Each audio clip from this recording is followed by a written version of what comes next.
जाने मकर संक्रांति के इतिहास, अर्थ एवं महत्व के बारे में। मकर संक्रांति सूर्य के मकर राशि में आने पर मनाया जाता है। इस दिन से सूर्य उत्तरायण हो जाते हैं और देवलोक में दिन आरंभ होता है। हिंदू धर्म में ऐसे अनेक कारण बताए गए हैं जिनकी वजह से मकर संक्रांति का सभी 12 संक्रांतियों में विशेष महत्व है। श्रीमद् भगवद गीता में भी मकर संक्रांति को बेहद शुभ बताया गया है। हिंदू धर्म में सूर्य देवता से जुड़े कई प्रमुख त्योहारों को मनाने की परंपरा है। उन्हीं में से एक है मकर संक्रांति। आज मकर संक्रांति का त्योहार मनाया जा रहा है। शीत ऋतु के पौष मास में जब भगवान भास्कर उत्तरायण होकर मकर राशि में प्रवेश करते हैं, तो सूर्य की इस संक्रांति को मकर संक्रांति के रूप में देश भर में मनाया जाता है। वैसे तो मकर संक्रांति हर साल 14 जनवरी को मनाई जाती है, लेकिन पिछले कुछ साल से गणनाओं में आए कुछ परिवर्तन के कारण इसे 15 जनवरी को भी मनाया जाने लगा है। इस साल भी मकर संक्रांति 15 जनवरी को मनाई जा रही है। मकर संक्रांति दान और स्नान का विशेष महत्व। शास्त्रों में मकर संक्रांति के दिन स्नान, ध्यान और दान का विशेष महत्व बताया गया है। पुराणों में मकर संक्रांति को देवताओं का दिन बताया गया है।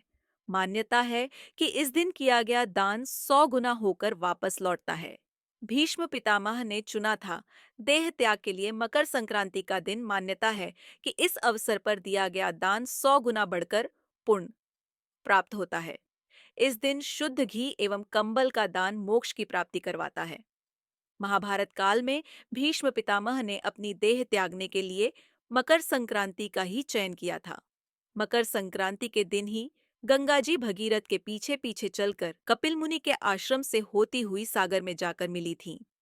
मकर संक्रांति पौराणिक कथा श्रीमद् भागवत एवं देवी पुराण के मुताबिक शनि महाराज का अपने पिता से वैर भाव था, क्योंकि सूर्य देव ने उनकी माता छाया को अपनी दूसरी पत्नी संझा के पुत्र यमराज से भेदभाव करते देख लिया था।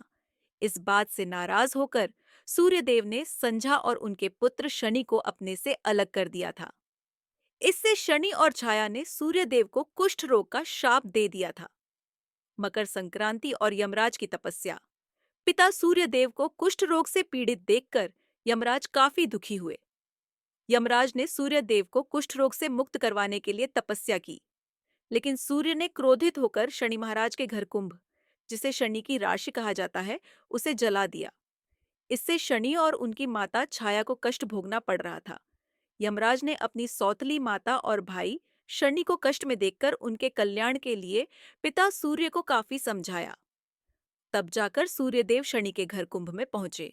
मकर राशि में हुआ सूर्य का प्रवेश कुंभ राशि में सब कुछ जला हुआ था।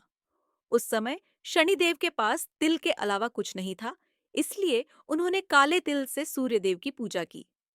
शनि की पूजा से प्रसन्न होकर सूर्यदेव ने शनि को आशीर्वाद दिया कि शनि का दूसरा घर मकर राशि मेरे आने पर धन धान्य से भर जाएगा।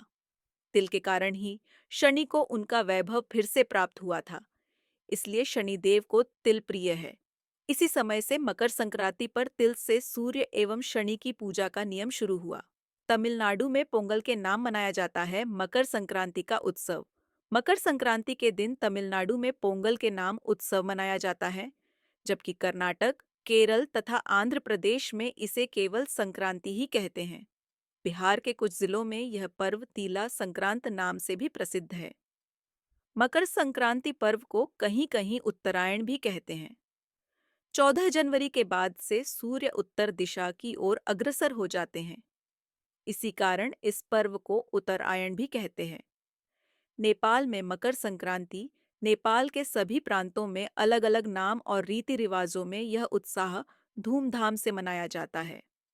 मकर संक्रांति के दिन किसान अपनी अच्छी फसल के लिए भगवान को धन्यवाद देकर अपनी अनुकंपा को सदैव लोगों पर बनाए रखने का आशीर्वाद मांगते हैं। इसलिए मकर संक्रांति के त्योहार को फसलों एवं किसानों के त्योहार के नाम से भी जाना जाता है।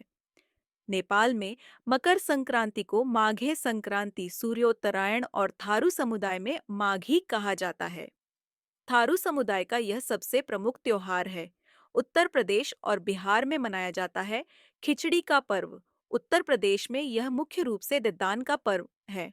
प्रयागराज में गंगा, यमुना व सरस्वती के संगम पर प्रत्येक वर्ष 1 माह तक माघ मेला लगता है, जिसे माघ मेले के नाम से जाना जाता है। 14 जनवरी से ही प्रयागराज में हर साल माघ मेले की शुरुआत होती है। 14 दिसंबर से 14 जनवरी तक का समय खरमास के नाम से जाना जाता है, जो इस दिन से समाप्त हो जाता है। माघ मेले का पहला स्नान मकर संक्रांति से शुरू होकर शिवरात्रि के आखिरी स्नान तक चलता है। उत्तर प्रदेश और बिहार में इस व्रत को खिचड़ी के नाम से जाना जाता है। इस दिन खिचड़ी खाने एवं खिचड़ी दान देने का अत्यधिक महत्व होता है। इस दिन उड़द, चावल, तिल, चिवड़ा, गौ, स्वर्ण, ऊनी वस्त्र, कंबल आदि दान करने का अपना महत्व है।